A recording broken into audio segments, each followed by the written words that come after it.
Let's talk a little bit about we are just asking questions.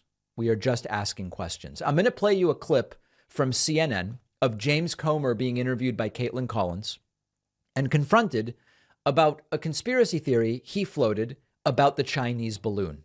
Take a look at this. One thing you said as we were learning about this balloon and tracking it, you asked on Fox News, is it bioweapons in that balloon? Did that balloon take off from Wuhan? We don't know anything about it. But you don't have any evidence that this balloon can take bioweapons. I asked a question. I mean, what is in the balloon? This is something that we believe the White House should have advised us on.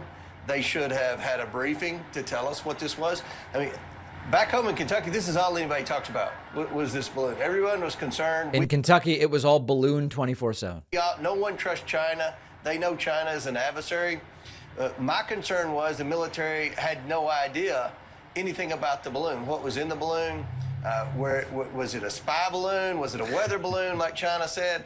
What exactly did the U.S. military know about this? What did our intelligence know about this? Did they know it was even in airspace before it got in the Alaska airspace? So, it's just a lot of questions, and that was just one of the questions. Just for all we know, it could have bioweapons in it. They could be testing but to you don't see have if any they evidence could. that No, I didn't. I bioweapons. asked a question. He's just asking questions.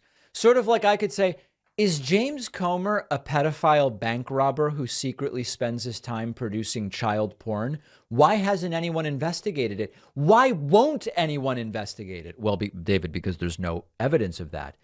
I'm just asking questions as a phrase has become a really common defense for people who promote conspiracy theories.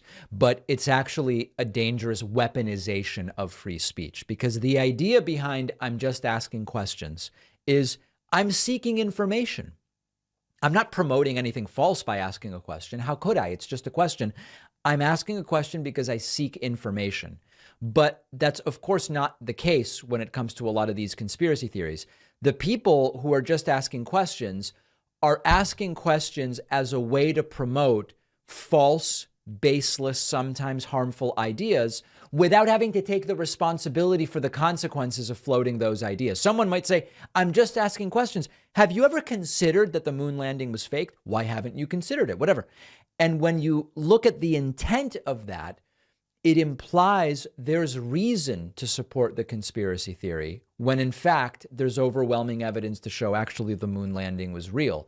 And the problem with this type of rhetoric is that it lets the false information spread without being challenged. Because at the end of the day, what's wrong with asking a question? And it also creates a false equivalency between here are the established facts and these are questions and they're just as valid. Well, actually, they are questions with the intent to promote a conspiracy theory. And when someone says, I'm just asking questions, we can evaluate their intention. Why is it that they are asking this question and not a different one? Why is Comer asking? Remember, he doesn't have evidence for any of this stuff. Why is he asking, were there, what did he say? Were there bioweapons versus were there Tootsie Rolls, right? Both would just be questions. No evidence for either. Why is he asking one but not the other? Well, you have to go and look at his intent. And the intent, of course, is to sow exactly this type of concern about the Biden administration.